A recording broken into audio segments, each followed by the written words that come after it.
Olá, muito bom dia. Sejam todos muito bem-vindos ao programa Palavra Viva. O programa, quando dá para ser diário, é feito diariamente. Eu sou Alex César, amigo de vocês aqui. Facebook, YouTube, Substack e Hubble. Sejam todos muito bem-vindos. Deus abençoe grandemente a vida de cada um de vocês que vai estar comigo agora ao vivo pelo Facebook, mas pela gravação postada depois no YouTube, Substack e Hubble. Que Deus abençoe grandemente a sua vida, a sua família. Que você fique comigo nessa jornada, na continuação da nossa jornada. Eu fiz uma pausa aí para trazer um entendimento e um conhecimento a respeito do caráter de Deus, refletindo na vida daqueles que são filhos de Deus. Mas hoje nós vamos retomar a continuação da nossa leitura maravilhosa. Leitura maravilhosa da Palavra de Deus através da Bíblia Filamente, na Bíblia Sagrada Nova Versão Transformadora, através da Bíblia Filamente. A Bíblia Filamente, a Bíblia que você compra, ela é multimídia, né? Você tem ela em 3 cores. Ela é Bíblia devocional no aplicativo, Bíblia multimídia no aplicativo, Bíblia de estudo no aplicativo, né? E Bíblia impressa, uma Bíblia slim, né, fininha, com uma letra tamanho bom, e dentro dela tem um QR Code que você escaneia esse QR Code e você tem a liberação do seu acesso do app da Bíblia de estudo, Bíblia Filamente, Bíblia Transformadora, Bíblia muito boa, né? Não é uma tradução tradicional, ela tem letra grande, encarnação de luxo, couro sintético, e tem uma tradução por equivalência ao nosso estilo e à nossa cultura hoje. Então é melhor de ser compreendido os textos, porque faz uma equivalência na sua como é que fala, meu Deus do céu? Na sua tradução. Na tradução eles traduziram para um equivalente português. Então tem algumas coisas que você vai ter que buscar nas Bíblias Tradições de João Ferreira de Almeida, ou na King James, né? Rei Tiago. Então, fazendo essa leitura hoje, nós vamos continuar lendo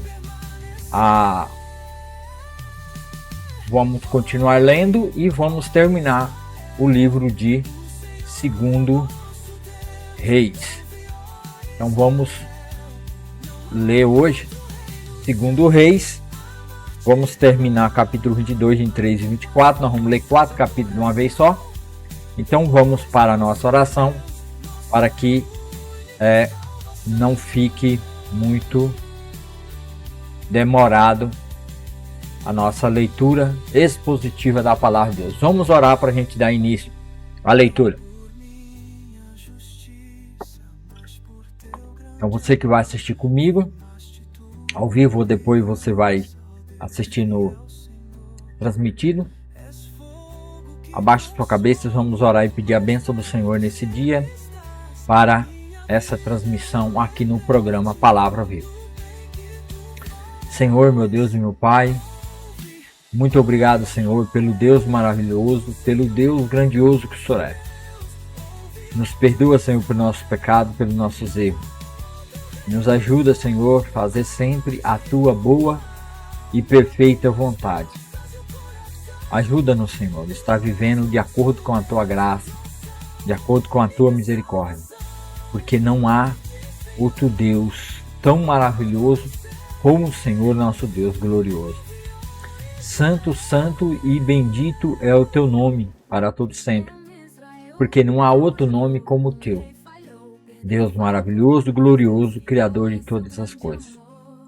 Senhor, abençoe esse programa Palavra Viva, voltado para a leitura expositiva da Tua Palavra, expondo para que o Teu povo, por todo o Brasil, por todo esse país, de norte a sul, de leste a oeste, possa ter interesse de começar a ler a tua palavra todos os dias, de Gênesis a Apocalipse. Então abençoa, Senhor, esse programa, que seja levado para muitas e muitas pessoas, e muitas casas, muitas pessoas que precisam do entendimento da tua palavra, que precisam de uma iniciativa para começar a ler. Então que esse programa seja voltado para incentivar as pessoas a cultivarem a necessidade da leitura da palavra de Deus nas suas casas diariamente, para o pleno conhecimento do teu caráter, de quem de fato o Senhor é. Salva as vidas que precisam ser salvas. Vai nos hospitais, nos leitos, aonde tiver uma pessoa passando por necessidade. Abençoa essas pessoas com a sua salvação, que elas possam ouvir a tua palavra e entender o que o Senhor tem feito e o que o Senhor fez, e entender a história daqueles que foram os antepassados de nosso Senhor Jesus Cristo, através das histórias dos reis. Então, Senhor, abençoe esse programa, abençoa a vida de cada um que vai assistir ao vivo e aqueles que vão assistir depois. Nos ajude, nos dê sabedoria, nos dê entendimento e nos perdoa pelas nossas falhas e pelos nossos erros. Perdoa o nosso país, perdoa a nossa nação. Abençoa todas as famílias do nosso país, da nossa nação. Em nome de Jesus, ó Pai, eu oro e peço sua bênção sobre esse programa, sobre este momento. Tudo seja para louvor e para a glória do seu glorioso nome, que vai ser falado aqui dentro dessas plataformas. Então que os algoritmos e os números não impeçam que essa live seja distribuída por todo esse país, por toda essa nação. Em nome de Jesus, amém. E amém. E amém, meus amados e queridos irmãos e amigos e colegas e aqueles simpatizantes. Não saia do vídeo, fica no vídeo aí. Não saia por motivo nenhum e por razão nenhuma. Não deixa que nada impeça de você estar nessa jornada maravilhosa, leitura maravilhosa da palavra do nosso Deus. Então, não saia dessa leitura maravilhosa que vamos dar início agora. Aqui você vai poder acompanhar comigo aqui, vai poder acompanhar comigo aqui a leitura. Esse é o vídeo 8, vai ser o último vídeo da série do livro de Segundo a Reis. Então, aqui nessa série, dessa leitura maravilhosa, porque nosso Deus é maravilhoso e Ele é um Deus perfeito, que criou todas as coisas para louvor e para a glória do nome dele mesmo. Então nós vamos ler Segundo Reis, esse é o 8º vídeo, capítulos 22, 23, 24 e 25, a última grande reforma, Josias e a destruição de Jerusalém. Você que está assistindo pelo Facebook, pelo Robo, na descrição desse vídeo tem aí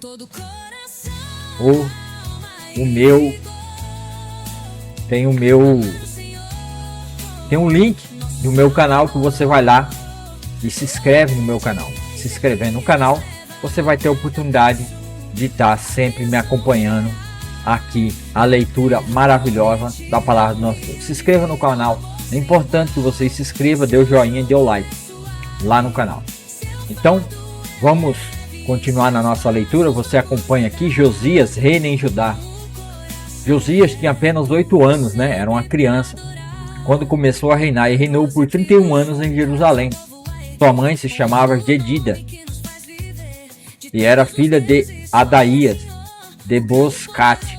Josias fez o que era certo aos olhos do Senhor e seguiu o exemplo de seus antepassados Davi, não se desviando nem para um lado e nem para o outro. No 18º ano de seu reinado, o rei Josias enviou Zafã, secretário da corte,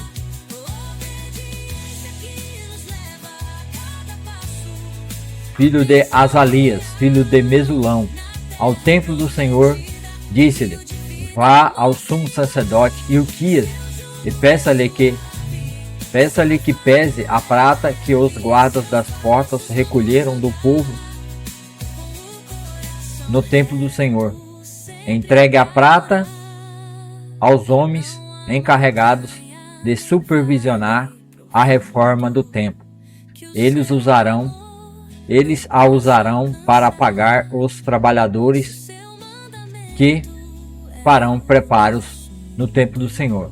Precisarão de carpinteiros, construtores e pedreiros. Também deverão comprar as madeiras e as pedras cortadas necessárias para os reparos no templo. Contudo, não exija que os supervisores prestem contas do valor que receberão, pois são homens de confiança. Ilquias, encontra, aqui nós vamos ter, Ilquias encontra a lei de Deus. Então, na reforma do templo, a lei de Deus vai ser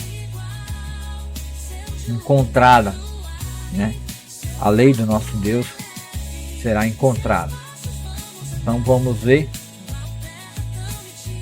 como é que vai ser isso.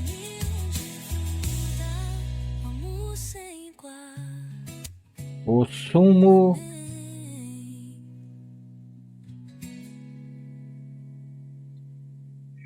sumo sacerdote Ilquias disse a Safã, secretário da corte: encontrei o livro da lei no templo do Senhor.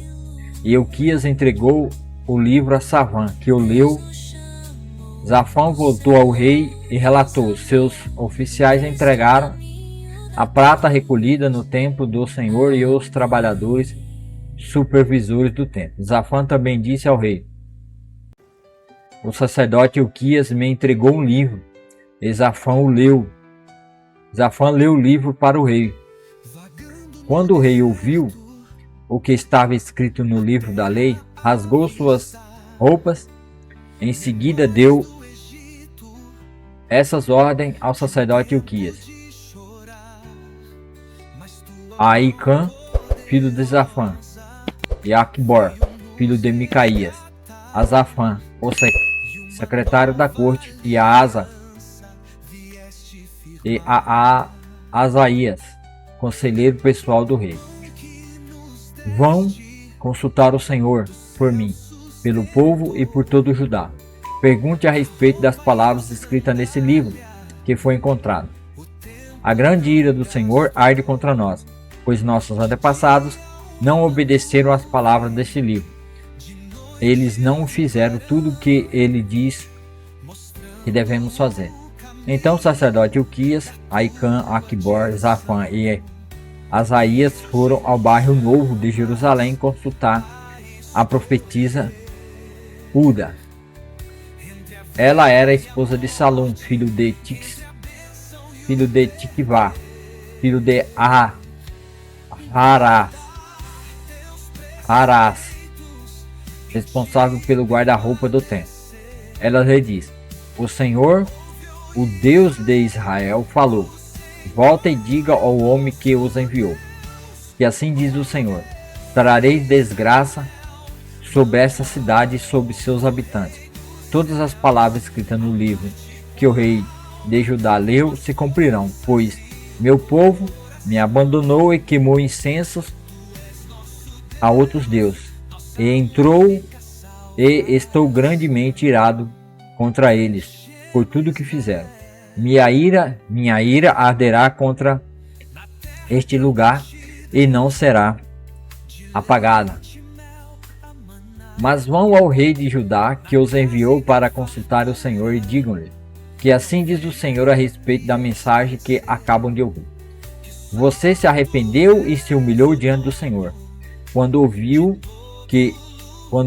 o que eu disse contra essa cidade e contra seus habitantes, que esta terra seria amaldiçoada e se tornaria desolada.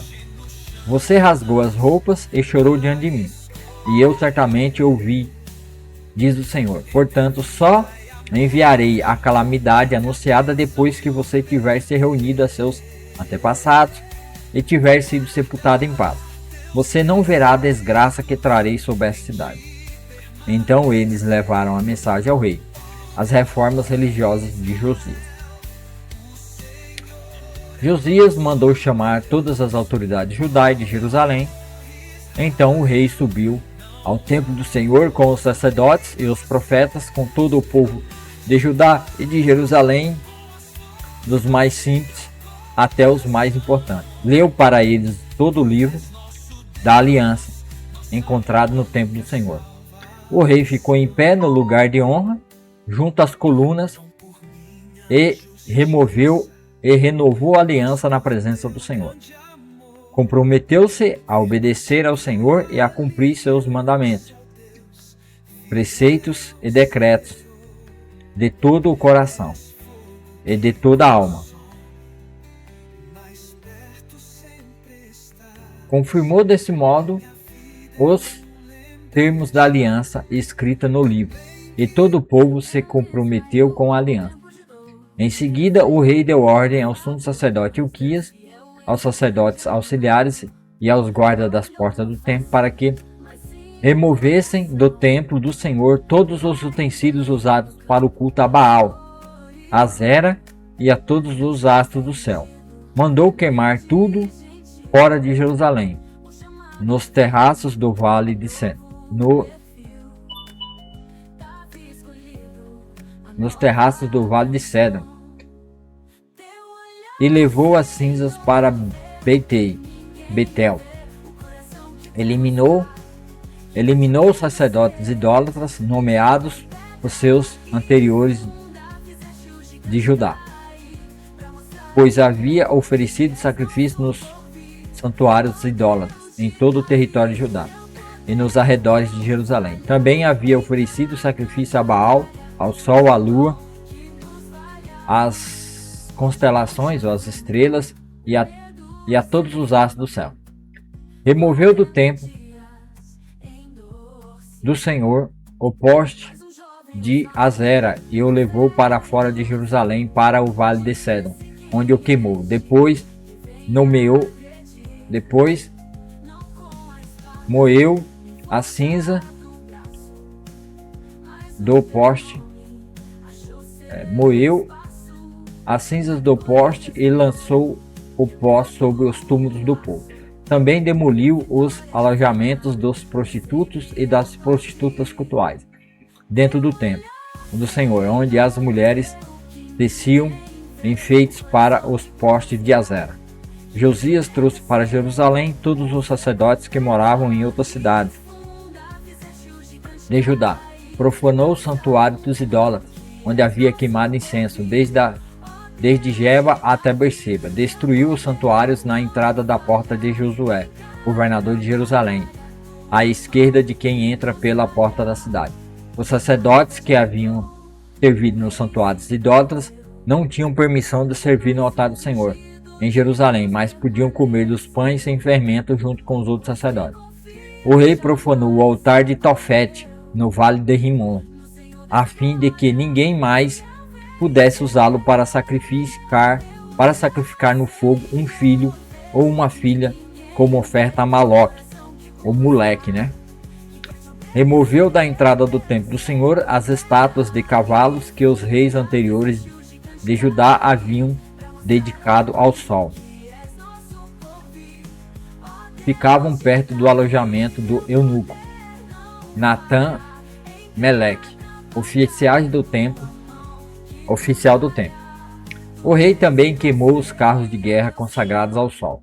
Derrubou os altares que os reis de Judá haviam construído no terraço do palácio, sobre a sala de Acaz. Destruiu os altares que Manassés havia construído nos dois pátios do templo do Senhor. Despedaçou-os e espalhou o entulho no vale de Cedron. O rei também profanou os santuários idólatras a leste de Jerusalém, ao sul do monte da corrupção, ao sul do monte da corrupção que Salomão, rei de Israel, havia construído para Astarote, a repulsiva deusa dos Sidônios, e para Camus, o repulsivo deus dos Moabitas, e para Moloque, o repulsivo deus dos Amonitas. Fez em pedaços as colunas sagradas e cortou os postes de Azera. Depois espalhou sobre eles os ossos humanos.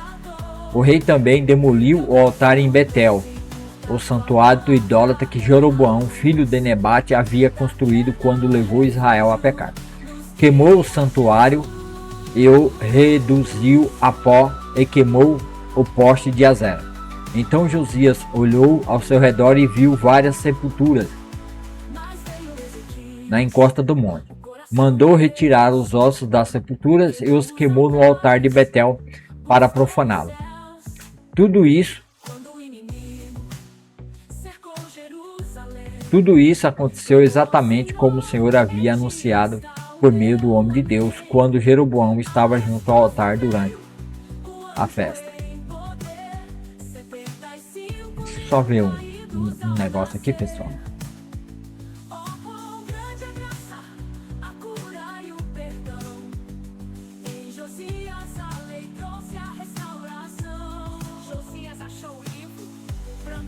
Só negócio aqui que eu não tô conseguindo.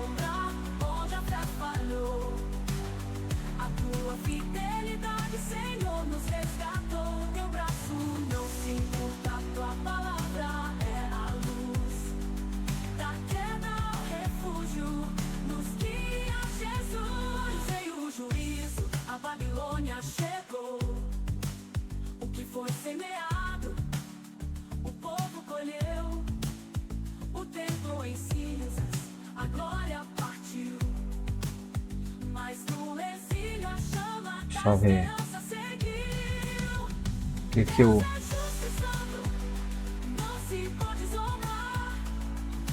comando não tá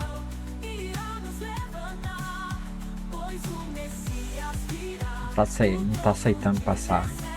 Ah, já sei, é porque tá no automático, né?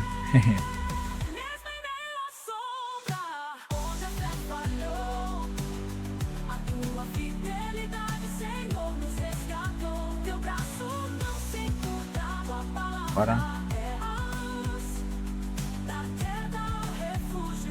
estou na imagem de Josias. Já leu.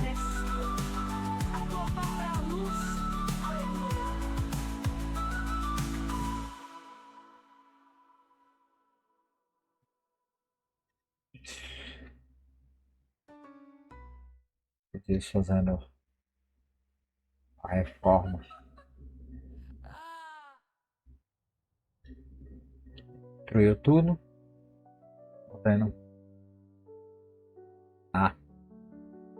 Reforma, né?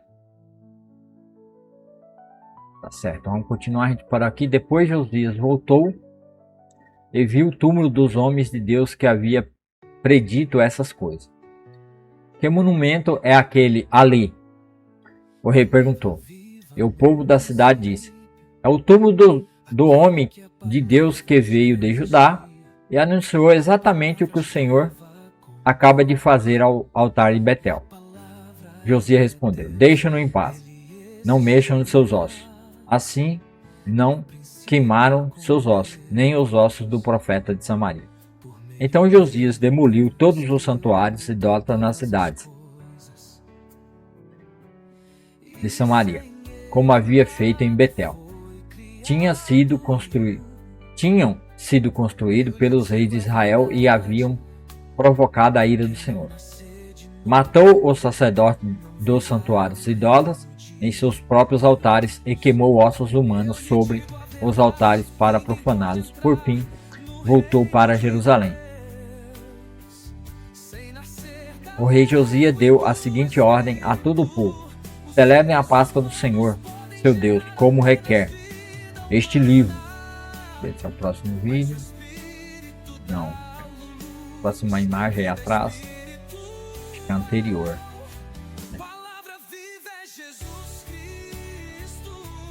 É.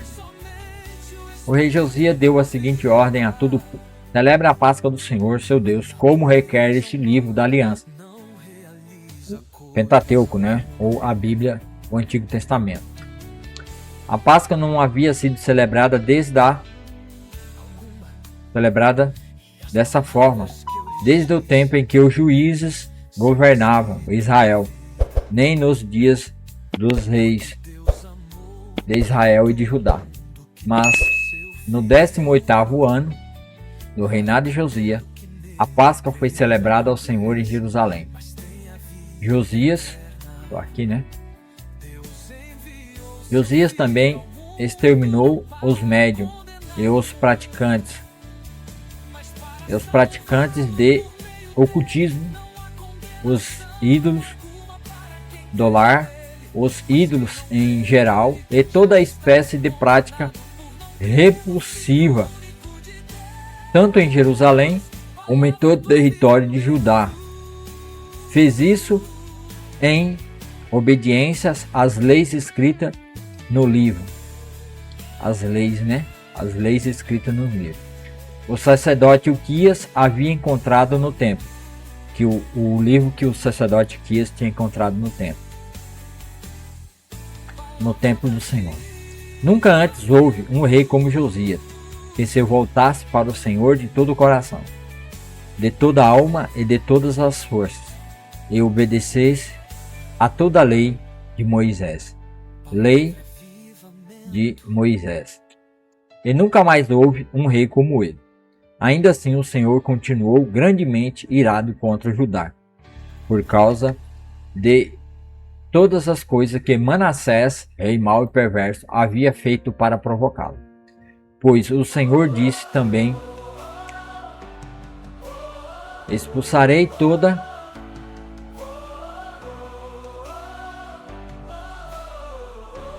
O Senhor disse: também expulsarei Judá de minha presença, como expulsei Israel. E rejeitarei Jerusalém, a cidade que escolhi, e o templo onde meu povo deveria, onde o meu nome deveria ser honrado. Então Deus vai expulsar e vai tirar Judá da presença dele também, porque o povo pecou contra Deus. Os demais acontecimentos do reino de Josias e tudo que ele fez estão registrados no livro da história dos reis de Judá. Então a gente vai ler um outro livro ainda, que é 1 Crônicas, que é a Crônica dos Reis. Depois desse aqui, eu não sei, eu estou pensando em ler Jeremias, porque Jeremias vai trazer um livro paralelo junto a essas histórias, principalmente na história do último rei que vai aparecer aí. Durante o reinado de Josias, o faraó Neco, rei do Egito, foi ao rio Eufrates dar apoio ao rei da Síria. O rei Josias e seu exército saíram para lutar contra ele, mas o faraó o matou quando se enfrentaram em Meguido. Os oficiais de Josias levaram seu corpo de volta num carro de Megido para Jerusalém e o sepultaram em seu próprio túmulo. Então o povo ungiu Jeoacás, filho de Josias, e o proclamou rei. Jeoacás reina em Judá. Jeoacás tinha 23 anos. Jeoacás tinha 23 anos quando começou a reinar. E reinou em Jerusalém por 3 meses. Sua mãe se chamava Amutal e era filha de Jeremias de Libina. Fez o que era mal aos olhos do Senhor, como seus antepassados. O faraó Neco prendeu Jeoacás em Ripla, na terra de Ramate, para impedir que ele reinasse em Jerusalém. Também exigiu que Judá pagasse um tributo de 3.500 kg de prata e 35 kg de ouro. Joaquim reina em Judá. Em seguida, o faraó Neco escolheu Eliaquim, outro filho de Josias, como sucessor de seu pai, e mudou o nome dele para Jeoaquim. Jeoacás foi levado como prisioneiro para o Egito, onde morreu. A fim de obter o ouro e a prata que o faraó Neco havia exigido como tributo, Jeoaquim cobrou dos habitantes de Judá um imposto proporcional às posses de cada um. Jeoaquim tinha 25 anos quando começou a reinar, e reinou em Jerusalém por 11 anos. Sua mãe se chamava Zebida, e era filho de Pedaías de Ruma. Ele fez o que era mal aos olhos do Senhor, como seus antepassados. Durante o reinado de Joaquim, Nabucodonosor, rei da Babilônia, invadiu a terra de Judá. Joaquim se rebelou,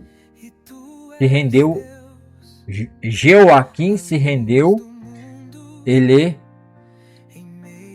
pagou tributos por 3 anos, mas depois se rebelou. Então o Senhor enviou bandos de saqueadores, babilônios, sírios, moabitas e amonitas contra o reino de Judá para destruí-lo, como tinha anunciado por meio de seus profetas. Essas desgraças aconteceram a Judá, por ordem do Senhor. Ele havia resolvido expulsar Judá de sua presença, por causa dos muitos pecados de Manassés, que havia enchido Jerusalém de sangue inocente. O Senhor não perdoou esse pecado. Os demais acontecimentos do reinado de Joaquim e tudo o que ele fez estão registrados no livro da história dos reis de Judá. Quando Joaquim morreu e se reuniu aos seus antepassados, seu filho Joaquim foi seu sucessor.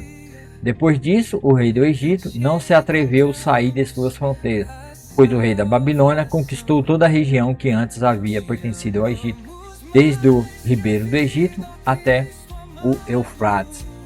Joaquim reina em Judá. Agora Joaquim, outro rei, vai começar a reinar em Judá. Joaquim tinha 38 anos, tinha 18 anos, quando começou a reinar. Ele reinou em Jerusalém por 3 meses. Sua mãe se chamava Neusta e era filha de Eunatã de Jerusalém. Fez do que era mal aos olhos do Senhor, como seus antepassados.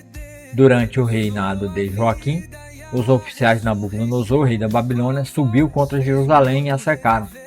O próprio Nabucodonosor chegou à cidade durante o cerco. Então Joaquim, rei de Judá, a rainha mãe e os conselheiros, os comandantes e os oficiais se renderam aos babilônios. No 8º ano de seu reinado, Nabucodonosor levou Joaquim como prisioneiro. Conforme o Senhor havia declarado de antemão. Nabucodonosor levou embora todos os tesouros do templo do Senhor e do palácio real, removeu todos os utensílios de ouro que Salomão, rei de Israel, havia colocado no templo. O rei Nabucodonosor deportou gente de toda a cidade de Jerusalém, incluindo todos os comandantes e os melhores soldados, artífices e ferreiros, 10.000 pessoas ao todo. Só ficaram na terra os mais pobres. Nabucodonosor levou cativo para a Babilônia o rei Joaquim, a rainha mãe, as esposas e os oficiais do rei e todos os nobres de Jerusalém. Também deportou 7.000 soldados, todos fortes e aptos para a guerra, além de 1.000 artífices e ferreiros. Então o rei da Babilônia escolheu Matanias, tio de Joaquim, como rei de Judá, e mudou o nome dele para Zedequias. Zedequias agora reina em Judá. Zedequias tinha 21 anos quando começou a reinar e reinou em Jerusalém por 11 anos. Sua mãe se chamava Hamutal e era filha de Jeremias, de Líbina. Fez o que era mal aos olhos do Senhor, como Joaquim antes dele. Essas coisas aconteceram por causa da ira do Senhor contra o povo de Jerusalém e de Judá. Por fim, ele os expulsou de sua presença e os mandou para o exílio. A queda de Jerusalém, Zedequias se rebela contra o rei da Babilônia. Agora esse inútil, de novo, vai se rebelar. Todos eles se rebelam contra o rei da Babilônia.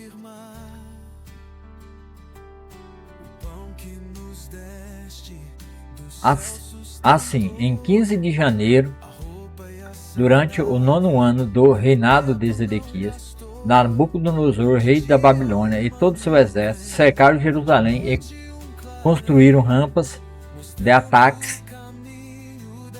ataque contra os muros. Jerusalém permaneceu cercada até o 11º ano do reinado de Zedequias. Em 18 de junho do 11º ano do reinado de Zedequias, a fome na cidade tinha se tornado tão severa que não havia mais nenhum alimento. Assim, abriram uma brecha no muro da cidade.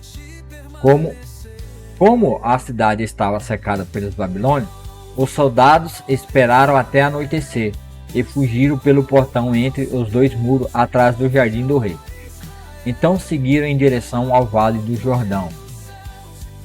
Contudo, o exército babilônio perseguiu o rei e o alcançou nas planícies de Jericó, pois todos os seus soldados o haviam abandonado, se dispersado. Capturaram Zedequias e o levaram ao rei da Babilônia, em Ribla, onde ele recebeu sua sentença. Mataram seus filhos diante dele. Depois lhe arrancaram os olhos e prenderam com correntes de bronze e o levaram para a Babilônia. O templo do Senhor é destruído. Templo do Senhor. Em 14 de agosto daquele ano, o 19º ano do reinado de Nabucodonosor, Nebuzaradã, capitão da guarda oficial do rei da Babilônia, cercou Jerusalém, queimou o templo do Senhor, o palácio real e todas as casas de Jerusalém. Pôs fogo em todos os edifícios importantes da cidade. Depois supervisionou o exército babilônio na demolição de todos os muros de Jerusalém. Em seguida, Nebuzaradã, capitão da guarda, deportou o povo que havia ficado na cidade e os desertores que se entregaram ao rei da Babilônia e o restante da população. Permitiu, no entanto, que alguns dos mais pobres ficassem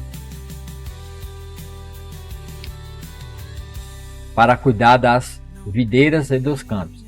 Os babilônios despedaçaram as colunas de bronze na frente do templo do Senhor, as bases móveis de bronze e o grande tanque de bronze chamado Mar, e levaram todo o bronze para a Babilônia. Também levaram os baldes para as cinzas, as pás, os cortadores de pavios, as colheres e todos os outros utensílios de bronze usados para o serviço no templo. O capitão da guarda levou ainda os incensários, as bacias e todos os outros utensílios de ouro puro ou prata. Era impossível calcular o peso de bronze das duas colunas do mar e das bases móveis para levar água. Estes objetos tinham sido feitos para o templo do Senhor nos dias de Salomão. Cada coluna media 8,1 metros de altura. O capitel de bronze no alto de cada coluna media cerca de 2,5 metros de altura e era enfeitado ao redor com correntes entrelaçadas de romãs feitas de bronze. O capitão da guarda levou como prisioneiro o sumo sacerdote Seraías, o sacerdote auxiliar Sofonias e 3 dos principais guardas das portas. Dentre o povo que ainda estava escondido na cidade, levou um oficial responsável pelo exército de Judá, 5 dos conselheiros pessoais do rei, o sacerdote do comandante do exército, que era encarregado do alistamento de soldados, e os outros 70 homens do povo. Nebuzaradã, capitão da guarda, levou-os ao rei da Babilônia, em Ribla, e ali em Ribla, na terra de Ramate, o rei da Babilônia mandou executá-los. Assim o povo de Judá foi enviado para o exílio, para longe de sua terra. Gedalias governa em Judá.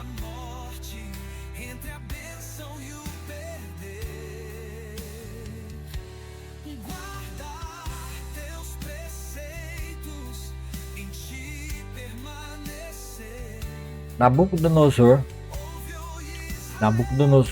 rei da Babilônia, nomeou Gedalias, filho de Aicã, filho de Zafã, como governador do povo que ele havia deixado em Judá. Quando os comandantes do exército e seus homens souberam que o rei da Babilônia havia nomeado Gedalias governador, foram vê-lo em Mispa.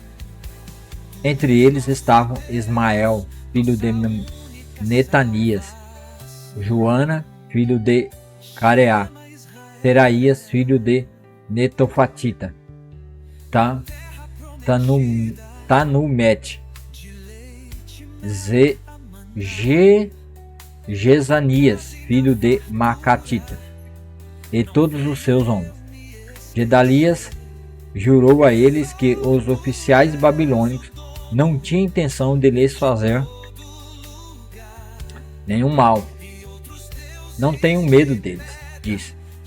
Viva na terra e sirva o rei da Babilônia, e tudo lhes irá bem. Mas no 7º mês desse mesmo ano, Ismael, filho de Netanias, filho de Elisama, que era da família real, foi com 10 homens a Mispá e matou Gedalias. Também matou todos os judeus e babilônios que estavam com ele em Mispa. Então todo o povo de Judá, dos mais simples até os mais importantes, bem como os comandantes do exército, fugiu para o Egito, com medo do que os babilônios lhe fariam. Por aqui vamos. Essa é a última parte. Quando a gente lê o livro de Jeremias ou Crônicas, nós vamos entender um pouquinho melhor sobre esses acontecimentos, porque aqui é um alvoroço terrível que aconteceu. Jerusalém é destruída, o povo deportado, levado para a escravidão. Esperança para a linhagem real de Israel. Mas no final de toda a leitura, agora vamos ver uma esperança, né?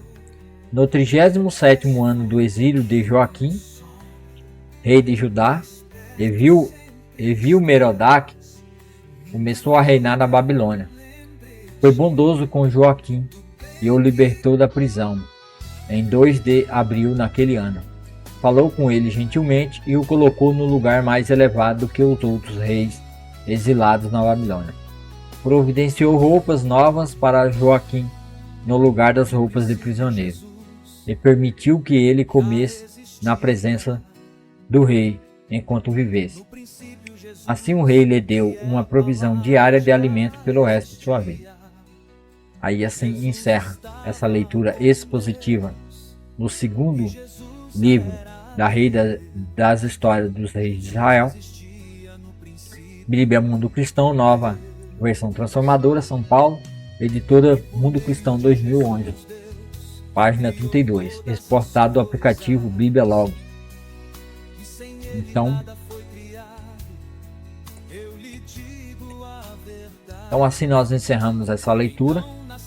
No final, a tragédia que acometeu Israel como um todo, né, incluindo Judá, e o povo vai para, infelizmente, o povo vai para o exílio. E agora eu vou trazer um videozinho aqui explicando sobre o exílio.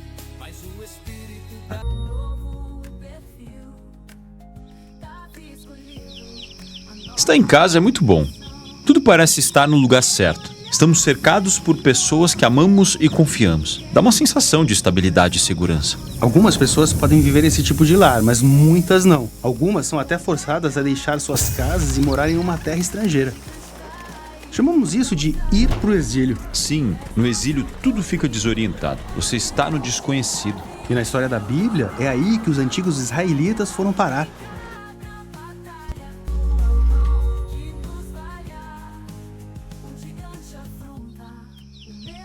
Estar em casa é muito bom. Tudo parece estar no lugar certo. Estamos cercados por pessoas que amamos e confiamos. Dá uma sensação de estabilidade e segurança. Algumas pessoas podem viver esse tipo de lar, mas muitas não. Algumas são até forçadas a deixar suas casas e morar em uma terra estrangeira. Chamamos isso de ir pro exílio. Sim, no exílio tudo fica desorientado. Você está no desconhecido. E na história da Bíblia, é aí que os antigos israelitas foram parar. Conquistados pela Babilônia, vivendo no exílio, longe de sua terra natal. E eles se perguntavam, como viemos parar aqui? E há alguma esperança de voltarmos para casa? Toda a história da Bíblia é projetada para abordar essas mesmas perguntas. A história toda? Sério? Sim, reveja as primeiras páginas da Bíblia. Onde a humanidade vive? Eles vivem em um jardim incrível que é a casa deles. Eles estão lá sob uma condição: confiar em Deus e obedecer a um mandamento dele. E eles não fazem isso. Então, como consequência, são expulsos do jardim. Ah, eles são mandados para o exílio. Exatamente. Então, essa história foi pensada para nos preparar para a história de Israel. Como eles receberam a terra prometida e ficaram lá sob uma condição: serem fiéis aos termos de sua aliança com Deus. Mas eles foram infiéis, então mandados para o exílio. Se você ainda não vê o paralelo entre o exílio do jardim e o exílio de Israel, pense nisso. Em Gênesis, o exílio da humanidade levou à história da construção de qual cidade? Ah, sim, da Babilônia. O mesmo lugar para onde os israelitas são enviados. Mas esse não é o final das duas histórias. Na primeira, Babilônia, Deus mandou Abraão partir e viajar à terra prometida. E essa história foi pensada para dar esperança aos israelitas que viviam na Babilônia seguinte. Finalmente, eles conseguem partir e retornar para sua terra prometida.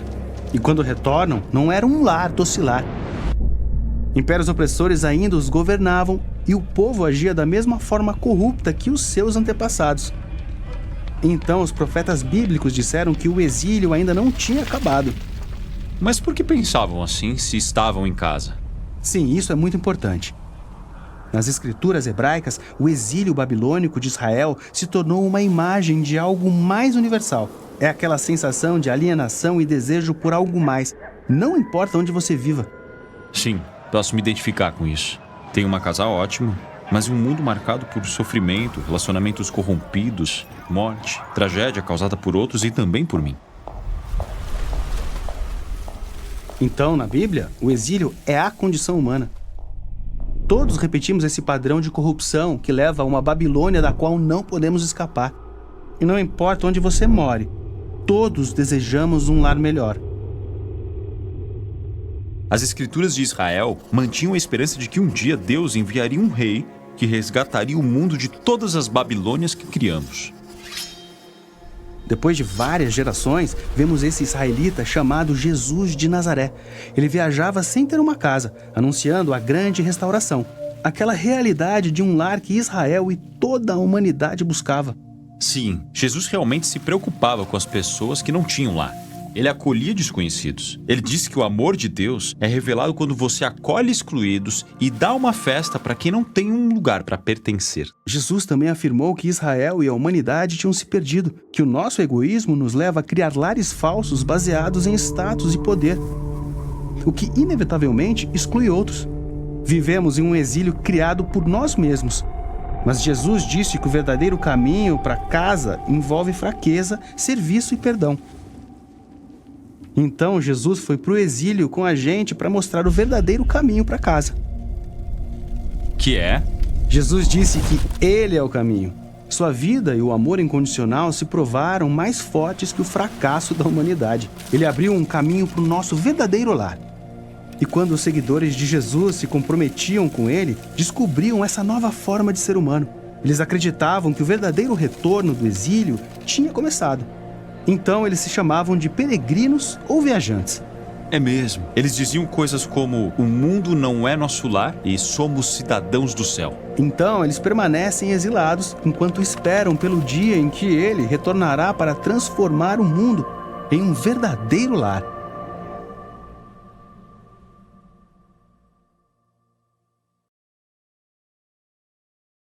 Pronto. Aí, né? Aí nós entendemos que o nosso verdadeiro lar não é aqui. Então, nesse videozinho nós podemos compreender que este mundo, quem reina, quem domina sobre ele é as trevas, é a Babilônia construída e moldada segundo o padrão dos poderes das trevas, o qual Paulo fala que nós não lutamos contra a carne e contra a sangue, mas contra as potestades do ar, as milícias malignas, que impede que as pessoas creem em Cristo Jesus e entrem no caminho de volta ao nosso verdadeiro lar, no reino de Cristo. A igreja tem um propósito, tem a sua mordomia, que está passando nesse tempo. Somos chamados, mas que somos estrangeiros e peregrinos neste mundo. Mas estamos guardados e seguros para sermos transportados para o reino da luz de Jesus Cristo, Filho de Deus. Então nós estamos aqui com a missão de espalhar a luz, de espalhar o caminho para o verdadeiro reino de Deus, para não vivermos continuamente nessa Babilônia e para retirarmos as pessoas de dentro dessa Babilônia que governa sobre todos os reis, todos os reinos, todos os presidentes, toda a política do mundo inteiro. Então nós somos chamados para isso, para sermos pessoas que anunciam o caminho de volta ao nosso verdadeiro reino, ao verdadeiro jardim do Éden, pelo qual Deus nos fez e nos predestinou para vivermos nesse reino, o reino de Deus, retornando à nossa casa. E eu já tenho isso em meu coração, em minha vida, estou guardado e já vivo isso em minha vida. Agora você também precisa viver, você também precisa tomar posse dessa graça que é a salvação imerecida, crendo que Jesus, o Filho de Deus, o Filho de Deus e o descendente da mulher, veio nos resgatar 2025 anos atrás. E ele nos resgatou e nos reconciliou e nos transportou para o reino da luz. E agora estamos aqui vivendo nessa Babilônia, mas já podemos desfrutar das bênçãos do Éden, do reino de Deus verdadeiro. Podemos viver aqui neste mundo, nessa Babilônia, o reino de trevas, mas podemos estar livres, fora da escravidão da Babilônia, o qual nós vivemos no meio dela. Então assim nós podemos viver de novo para Deus. E a igreja, ela tem um chamado especial neste tempo, no tempo da graça, no tempo da igreja, nessa mordomia que fomos chamados para sermos embaixadores de Cristo, anunciando que o caminho de volta ao Éden está aberto, o caminho de volta à salvação, de volta para Deus, está disponível hoje. E ele está disponível. Basta você crer. O que impede você de crer? O que te segura neste mundo? As riquezas, as orgias,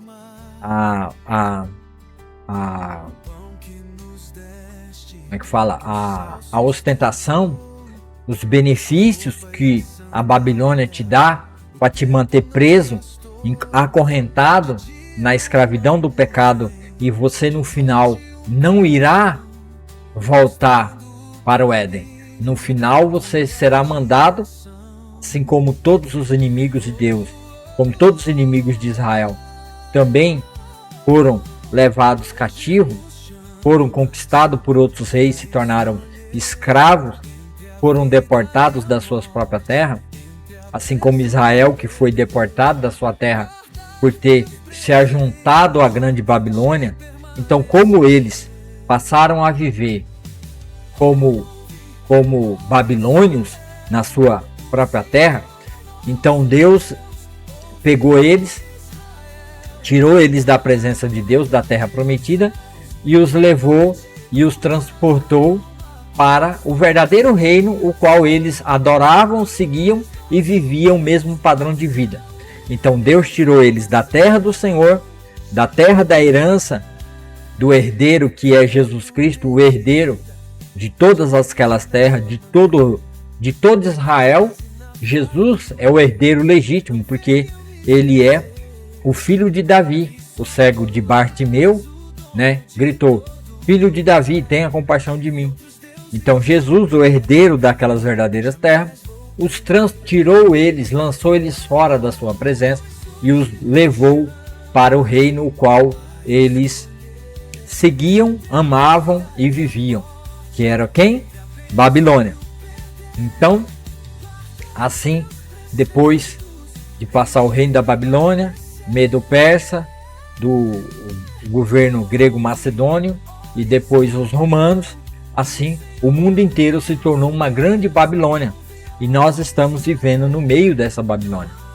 Só que Jesus Cristo veio no tempo do reinado mundial da Babilônia e nos transportou para o reino de Deus, nos colocando lá, nos colocando no caminho o qual nós devemos andar até a nossa morte, o qual esse caminho vai se encerrar no nosso Jardim do Éden, de volta à casa do Pai, o qual a raça humana foi tirada e deixado nessa grande Babilônia.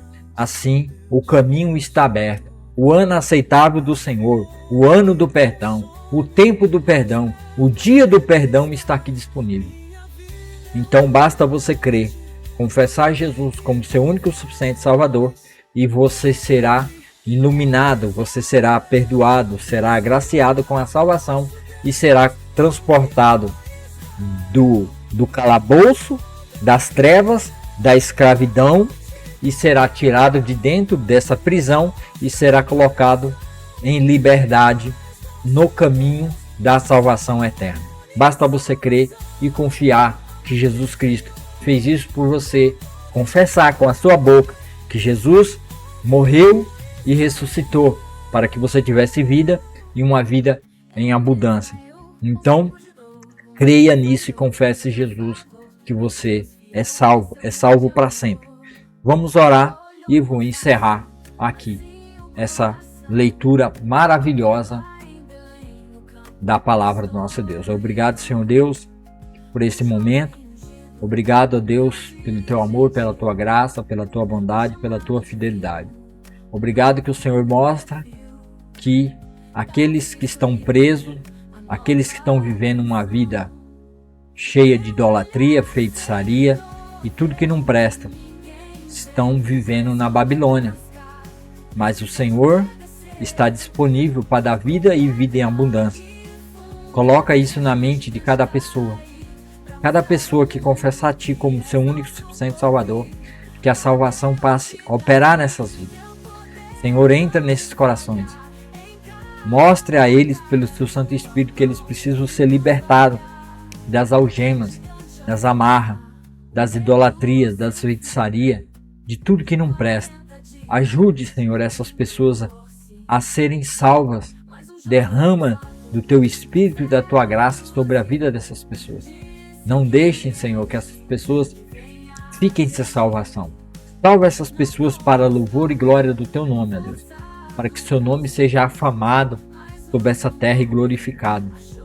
Cada vez mais o Teu nome seja afamado sobre essa terra. Pela grande obra que o Senhor realiza em salvar. Salva essas vidas. Salva, Senhor, através desse programa. Usa esse programa, Senhor. Programa Palavra Viva para abençoar essas pessoas. Em nome de Jesus, Senhor Deus, guarde e proteja a vida de cada um, dando salvação àqueles que necessitam nesse dia. E esse programa seja espalhado por toda essa terra, por todo o nosso país, para haver salvação. Dentro da sua própria igreja, que está se desviando cada vez mais da tua verdade e vivendo um outro evangelho que não é o seu evangelho. Estão vivendo um falso Cristo, um falso cristianismo.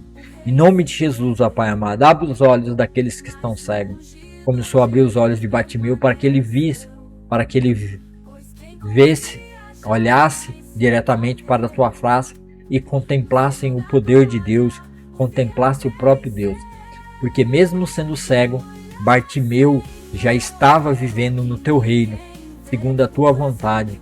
Mas como o seu reino, tudo é perfeito, tudo é pronto e acabado, e não há injustiça, e não há maldade, não há pecado, e não há doença, o Senhor curou o cego Bartimeu para confirmar que o Senhor é o caminho para o reino da vida eterna.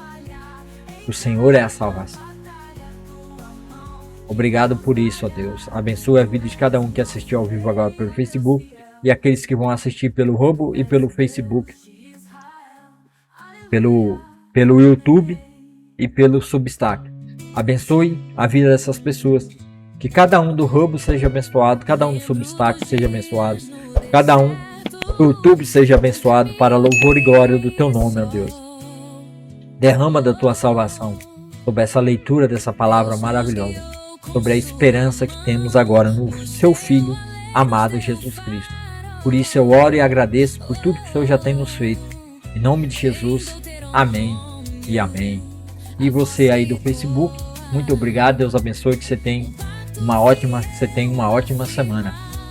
E para você aí do Substack do Rumble, também muito obrigado. Deus abençoe a vida de cada um de vocês e que vocês não deixem de estar acompanhando e assistindo, se inscrevendo no canal e ficando aqui todos os dias nessa leitura maravilhosa da palavra do nosso Deus. E para você do YouTube, vai ficar aqui 4 playlists para você começar a leitura maravilhosa. Escolha uma dessas playlists e comece a leitura hoje mesmo maravilhosa do nosso Deus, que é a tua palavra, a tua vontade. Porque Jesus é a palavra de Deus. Jesus é o verbo de Deus. Então, alimente de Jesus, que é a palavra. Clica numa das 4 playlists que vai aparecer aqui agora e começa a leitura maravilhosa, você que está no YouTube.